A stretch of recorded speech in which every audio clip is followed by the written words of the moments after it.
I see also commentaries, especially today, several of them, seeing again the essence of the fall is Adam abdicating his headship or Eve usurping it, or a combination of the two. And again, we see all the corruption of marriage in our culture, and we see what radical feminism has done in liberalism, and how maleness itself is an evil. And we want to read back into this, our sin struggle, right, to sort of strengthen our battle. And I think what we do in essence is we actually confuse the issue. Because I don't think that's what it is. I'm going to submit to you something very controversial today, extremely shocking and controversial. I'm going to submit before you that the first sin was eating the forbidden fruit. It wasn't gluttony, it wasn't lust, it wasn't marital roles. It was eating the forbidden fruit. That was the first sin that they did. That's what they committed, all right? We can read about this in the Westminster Confession. I'm not alone. Chapter 6, paragraph 1. Our first parents, being seduced by the subtlety and temptation of Satan, sinned in eating the forbidden fruit. That was the sin. Because, beloved, if Eve added to the Word of God, and she did it intentionally, that's not a getting to sin, that's a sin. That's the first sin.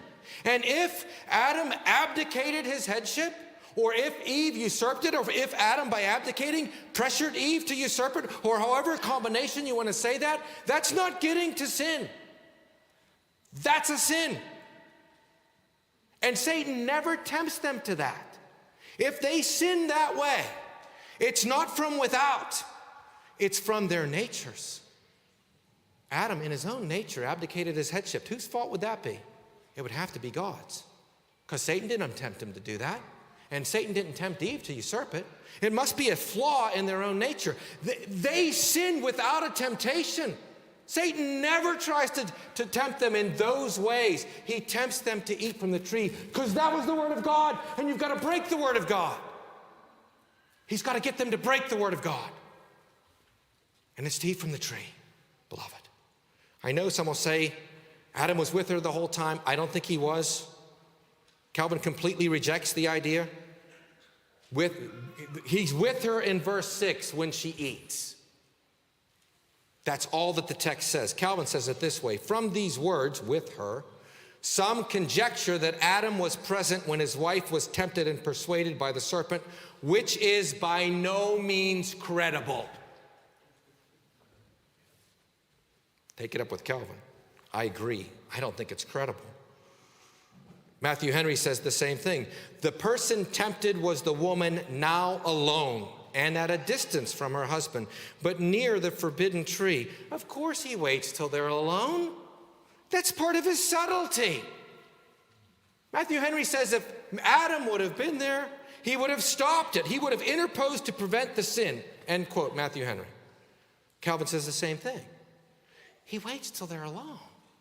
Now, why does he go after the woman and not the man? It could be that the woman was more liable to temptation. I don't know. Some interpret Paul as saying that.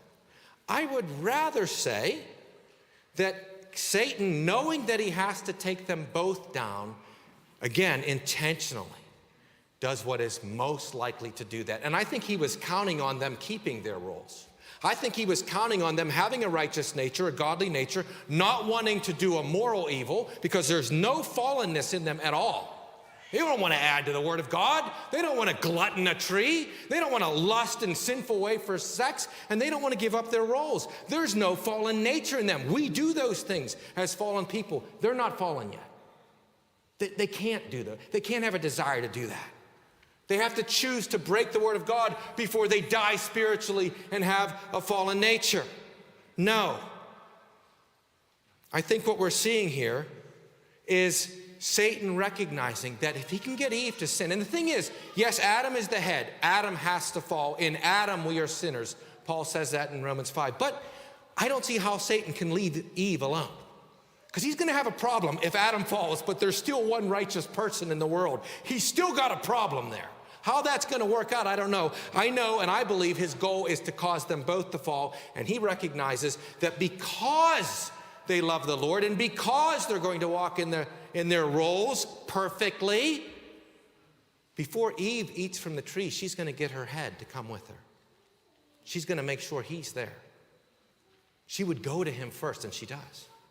He's with her when she's at the tree and eats. If Adam is tempted alone, chances are, because he loves his wife as Christ loves the church, he's going to go to the tree and test it alone first.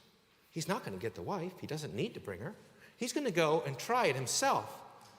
And so Satan recognizes the best way to get them both is to actually count on their upright nature and to use that to bring them both. And I think that's exactly what he does. Westminster Confession, question 21. Larger Catechism, question 21. Did man continue in that estate wherein God first created him? Answer, our first parents, being left to the freedom of their own will through the temptation of Satan, transgressed the commandment of God in doing what? In eating the forbidden fruit. And thereby they fell from the estate of innocency wherein they were created. It's because they sinned that now they're corrupt. Yes, now they want to add to the word of God. Yes, now they want to glutton. Now they want to lust. Yes, now they want to confuse the roles, but not until they sin. Not until they sin. And what sin wants you to do, more than anything else, is to break the word of God. That's what it wants you to do. And there was one word of God